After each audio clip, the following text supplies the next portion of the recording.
Hello, everyone, and welcome to Hashtag Originals, a new series by the Marketing Soul for the real professionals, real insights, professional learning. Today, in this first episode, we have Shikhir Goyal, who is an automotive professional with loads of experience and more than 15,000 followers on LinkedIn. Today, we will be discussing more about LinkedIn branding and how to grow as a professional. Welcome, Shikhir, to the show. Thank you so much, Sachin, for having me. I'm really happy to share what I've learned so far about LinkedIn. I've been active on LinkedIn for so many years, and meanwhile, I've learned a lot that how can you grow as a platform. LinkedIn is such a great platform that it's not just a job search tool. It's not just a social media networking tool. It's something great. Like you can build great relationships on LinkedIn. So that is why I'm always happy to talk about LinkedIn strategies. Perfect. And I have seen many of your posts, and I was quite impressed and inspired that no, I thought to share an invite to you for this. Perfect. Thank you so much for that. Great. So the first question goes here. It's share with us the basic tips, for a fresher, because we as the Marketing Soul is a community of a sales and marketing professionals, and we are growing day by day. So I think for a fresher point of view, I would love to understand from you when he joins LinkedIn, what should be the basic tips he should take care of it? Right. The first is I would say is the hygiene factor. So what would suppose if somebody who is new to LinkedIn and that person is sending me a request, what would I see? I would see how much of a good professional networker he is, whether that person has at least some connections, like whether that person is not just a 5-7 connection, at least some 100, 200 connections. Or the second thing is what is the photo? So it's not like Facebook. So Facebook, you can have photos on the glasses, you can have stylish photos, whether the photo is professional or not. Because when you take care of these hygiene factors, it matters a lot. Your connection will decide whether you are a valuable connection for that person or not. So if for a fresher, so initially, so the question comes is how, as a fresher, how can they build the initial connections? First, they must be, if they are on LinkedIn, they must be studying in some college, school, or they must be studying, they must be working somewhere. Start connecting with your friends, start connecting with your colleagues, build a basic number of connections, maybe 100, 200, 300, so that you have a credible profile. Have a good headshot, a photo, so that it looks more like that you are a professional.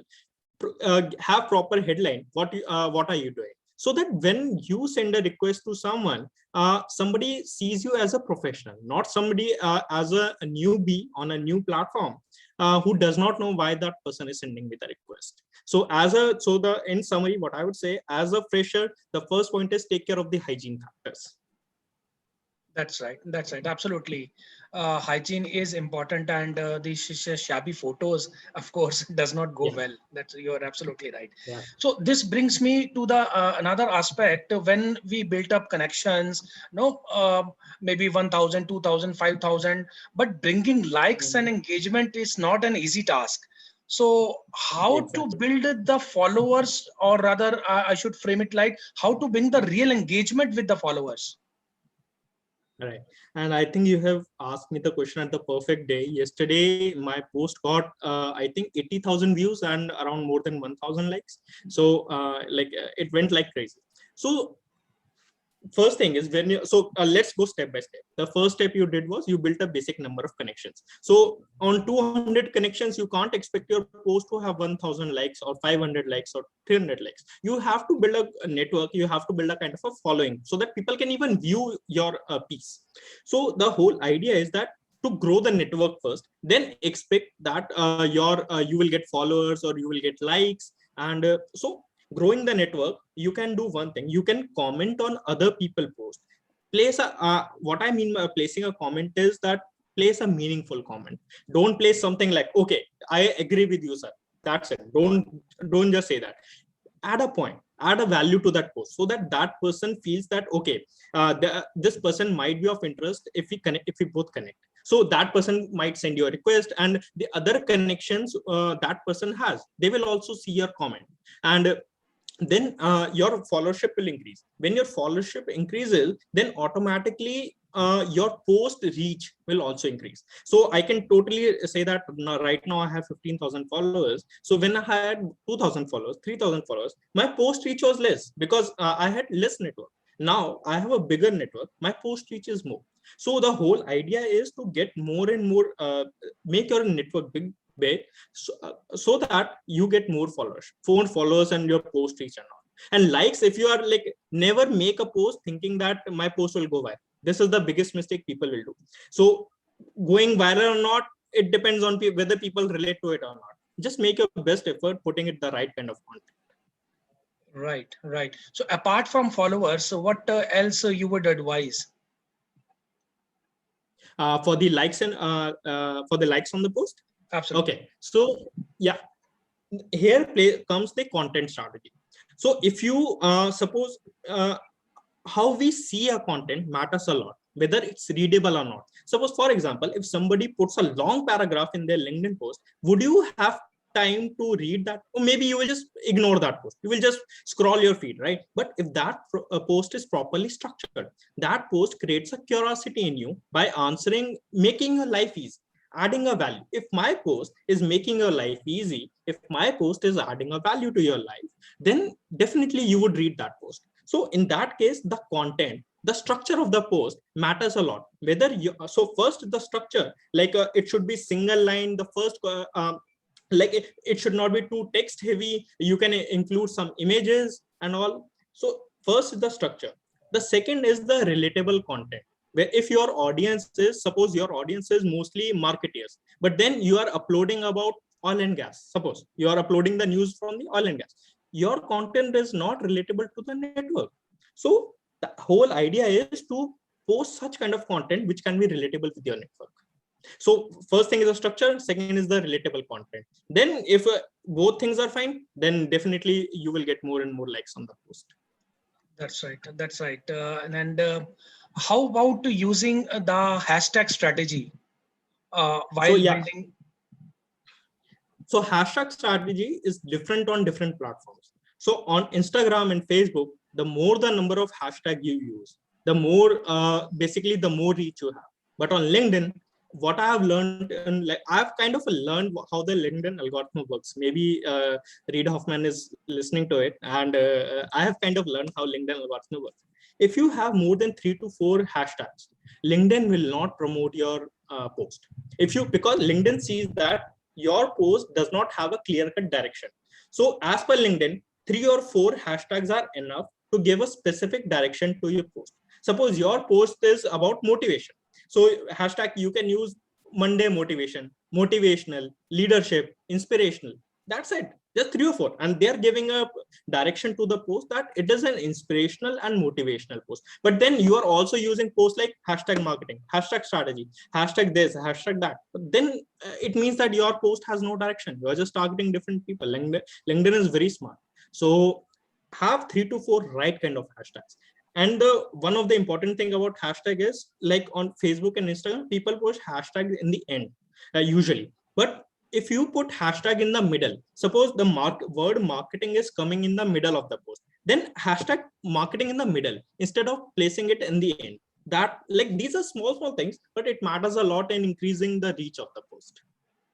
That's perfect. And I'm sure after this, many would stop rather, not do using a lot of hashtags. Yeah, people just sometimes, like, I'm surprised people place 10 to 15 hashtags on LinkedIn. They feel that if you put more number of hashtags, you will get more reach. But that is not the case with LinkedIn. That means your post has no clear-cut direction, and LinkedIn is very smart to see that. So this brings me another aspect, and that is very interesting one. And the trend that I have seen is about LinkedIn groups. What I observed that LinkedIn groups in the abroad, maybe US and all, it is very much active. But when it comes to India, the not even a single like that you will see in the groups. So what would be your strategy, or would you recommend posting in the groups part, or it is okay that me as an Indian should have my own post on my my page only? What would be your strategy for this? Okay, so for the groups, I think groups is one of the, I want Reid Hoffman to listen to this. Groups is one of the LinkedIn's biggest failure. The reason I'm saying is that there are certain groups which have more than 1 million members, but then if you post on that group, you will hardly get 1 or 2 likes. So I'll tell you, I did an experiment. I posted the same content on my profile, which has got more than 500 likes, and I still posted the same content on a group which has more than 1.5 million members. I got only 1 like, because LinkedIn does not promote the post in groups. And because when there are 1.5 million people and different people have different directions to what kind of content they want to see, they have different preference. So LinkedIn cannot show those your post to 1.5 million people. So that is why groups do not work at all. I have tried a lot many times, and I have seen groups which I am part of more than 100 groups, but I've never seen a group post. Never. Until unless the admin recommends your post, then only you get a notification that this particular admin has recommended the post from this group. That's it. I've never seen a post, and I'm part of 100 groups. So groups do not work at all. Secondly, if you talk about company pages, so as it's we run a platform, we are a community of passionate writers. We write on the strategy story. The strategy story has grown in 9 months from 0 to 28,000 followers. It's the one of the fastest growing pages on LinkedIn. So everybody is surprised that how can a page grow from 0 to 28,000 in just 9 months? And even top companies don't have these kind of followership. So the reason is that when you use the right kind of strategy, the right kind of content, your pages still work better than the group. So if you have an identity, if you have a, don't make your personal page. Like on Facebook, people make these personal pages. Don't make a personal page. For personal profile is okay. But if you have a specific brand name, a lot of startups have come in, they have their own brand name and they post the content. So if you have a particular brand name, use company pages, and so that you have an identity, people can recognize you. So pages still work better than the groups. Groups, I don't think it's the biggest failure of LinkedIn. That's right. That's right. So this brings me another question for you with respect to the community. So what I have seen when it comes to community, again, I'm taking the reference from abroad, US. They have made a lot of Facebook groups and they run the community in that Facebook chapter.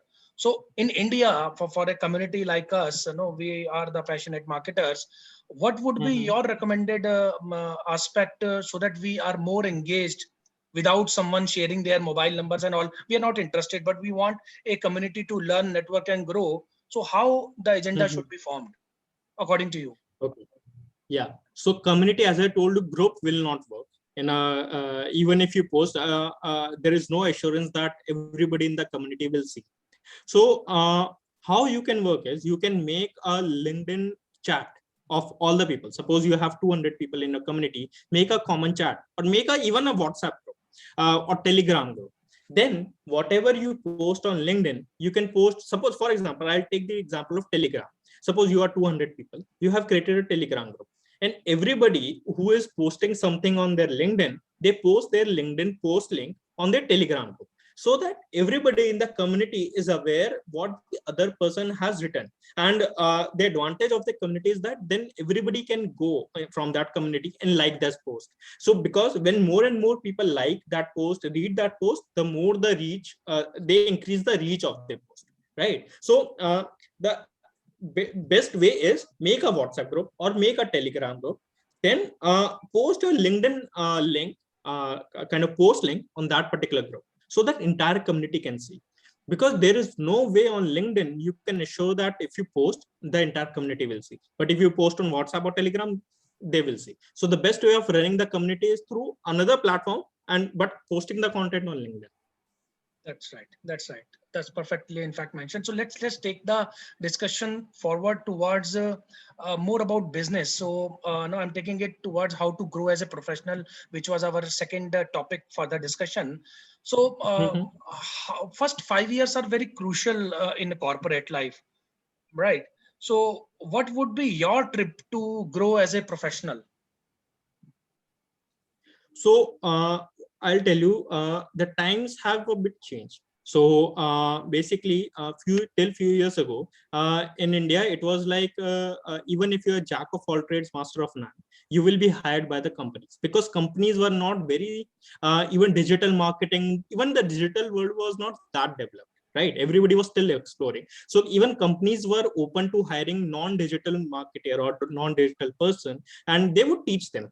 Right, but these days, when everything is so developed, everything is so automatic, and companies want a person for that particular tool. Like if there is any tool in the market, suppose HubSpot, or there is another marketing tool, they would want a person specifically for who can manage the HubSpot. So these days the skills have become more specific. You cannot be more generalist. You can be you have to be more specific. So in the initial 5 years, why I'm saying this, because in initial 5 years we are looking for a direction. Everybody is looking for a direction. They don't have a clear-cut direction. First, you have to identify what is your passion, right? If you are interested in marketing, or if you are interested in operations, even in marketing, are you interested in brand marketing? Are you interested in digital marketing? Are you interested in CRM marketing? Once you have finalized your direction, understand what skills are being used in that particular area, right? The early you learn the skills, it's better. The more opportunities you will get to grow in your career. For example, if you are in CRM marketing and you are telling me that you don't know Salesforce, then companies will not hire you at all, because CRM marketing, they expect you to know Salesforce, right? So from the initial 5 years, at least if you are not a expert, you cannot be an expert in 5 years in a particular field. You had to have a clear-cut direction in which area you're going to expertise. You don't need to expertise, but you should have a direction that, okay, after 5 years, if I do one maybe particular course or masters in this particular field, then I will become an expert. But in initial 5 years, explore and try to find what is your passion, what is your interest. There are many skills which might not be of any interest to you, but if you are interested in specific skill sets, develop those skill sets and move ahead. So utilizing those 5 years in answering questions to yourself. So what kind of field I would love to be in? That's right. That's right. So coming to this, the next chapter around upskilling. So COVID has changed the scenario like anything. Marketing has become everything online, technology, lot of apps and all. So what would be your take on upskilling, and how should I address myself that this is the upskilling I required for myself for a growth of my career? Okay. So first of all, upskilling has become much more easier these days because of there are online courses available, easily available. You don't need to go to a physical institute to develop those courses. If you want to learn digital marketing, you don't need to even step out of your home. You can do everything, right? First thing is look for particular courses, but having the theoretical knowledge is not right. Second thing, if you want to move ahead, how to decide how do you in what areas you need to upskill. As I mentioned in the like in my last question, you need to have a clear-cut direction where you are moving. So when you have a direction, you also need to have what kind of role you see for yourself in the future. So go to suppose I see myself as a product marketing manager at maybe Google, right? So I can go to Google, I can see the job description of product marketing manager. So when I see the job description, right now I may not be ready, but they definitely mention what kind of skills they are looking for, right? Then you have an idea that, okay, these are the skills that I need to have to at least apply for this role, or even if not selected, at least apply for this role. And right now I don't possess the skills. And these are the online courses that I can utilize that are under my budget, like to develop those skills, right? These are the theoretical stuff. But then how do you practically do it? You need to prove to the, suppose I come from a very traditional background, automotive marketing and all that. I was in the traditional CRM marketing. So last year when I was doing MBA, and I was very excited about SEO, right? So I talked to different people in the SEO domain, and they told me, Shikhar, you don't have any experience in the SEO, like we can't take you. But SEO is very simple thing, but they still were not willing to take me because they mentioned that you don't have any experience.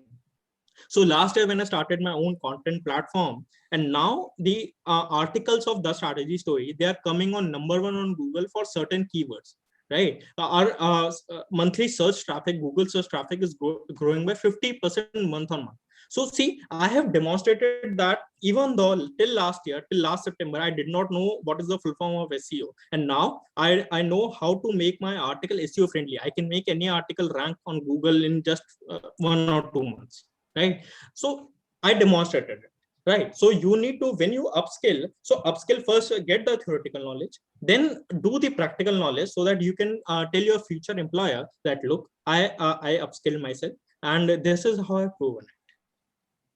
That's so perfectly mentioned about upskilling. Taking this to the last question of this discussion, final recommendations for a professional, maybe. So top 5 things that you currently see which are absolutely required in one's personality.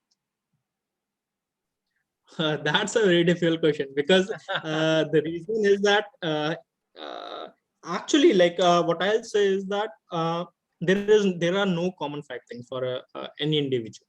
So every individual chooses the his or her own path, and every career they look for different personality traits. So for example, advertising, and if you are in PR, you need to be very good at communication. But if you are working on a like a job like coding, yeah, communication may not be of that importance, right? So we first of all, we cannot generalize that these are the top 5 things that one should necessarily have, because it all depends on the what kind of field you are in, what kind of field you want to go in. But having said that if you just discuss about top 5 skills, the maybe let's say the soft skills that one can develop. Yes. First is your in general leadership skills. Whether you are doing back end job, you are doing a front end job, leadership skills is very important. What I mean by leadership skills is that you need to take ownership. You need to take if something wrong has happened, own it, that okay, I did this mistake and I will improve it, but I will prove it, right? So take the ownership and show your leadership that you have the potential to lead a team in future. Second is what I would say, data analytics. So take any field, I mean any field, marketing, operations, logistics. You can't survive these days without having knowledge of analytics. At least if you're not an expert in analytics, at least have the basics. It's okay if you don't know R, if you don't know Python, if you don't know SQL, it's okay, but at least have a basic knowledge of SQL, so that when you're communicating with a team, you should be aware what the other person is talking about. For example, as a marketer, if you are a marketer in a tech company, and the guy is saying that as per the data, this is to be done, but you're saying that no, I'm a traditional marketer, I will do what my gut feeling is saying. But no, these days marketing is all about analytics. So analytics is my second point that one needs to why I'm not including in hard skills and soft skills. The reason is that you need to have analytical mind.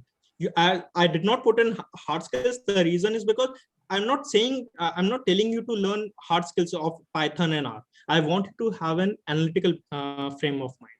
And another thing that I would say is specific to marketing. Marketing these days have become 360-degree marketing. You cannot just say that I am a traditional marketer who does not know about digital marketing, or you cannot say that I'm a CRM marketer, I do not know about what is happening in the brand marketing, right? So you need to have a clear cut of make aware of your surroundings, what is happening in the other world. You cannot exclude yourself from the other fields of marketing. Like you need to have a clear cut view that okay, this is what is happening, and this is how I would need to align with such teams in the future. Fourth thing is that aware yourself of the surroundings. What I mean is that changing a world is changing very fast, like very fast. Like what was relevant till few years ago is not even relevant anymore. Nobody would have imagined that half of the country would be reading online. They're reading Byju's is teaching, and everybody is teaching online. And no people, and the traditional thought was that education can only be conducted in schools with a proper teacher and student face to face. But then everything is changing. So as a marketer, your opinion should also change. you should know that what is changing, and you should be aware of the surrounding. And the last thing is that you need to be on your toes always about the skills. Skills are like they're drastically changing. Like what was the skill that was relevant to 2 or 3 years ago may not be relevant anymore, or the skills you have today may not be relevant 2 or 3 years later. So just think what is more relevant to the market. Like talk to people in different firms, and this is all part of, I'm including soft skills because this is all part of networking. How you will know that what is relevant? You need to network with people, and this is how why LinkedIn comes very handy, because you are connected with different people, and then you get to know what is more relevant in the market. So these are all my 5 advices. Thank you so much, Shikhar, for this wonderful session. And I'm sure the practical insights, the reason that's why we have started hashtag originals. So the real insights, professional learning, I'm sure it's been not truly served with the kind of answers that you have shared. So I thank you once again for sharing your time with us, and God bless. Thank you so much. Thank you so much for having me, and I wish all your listeners all the best. And I hope that my advices would be helpful in making a good brand image on LinkedIn. That's for sure, for sure. Thank you. Thank you for having me.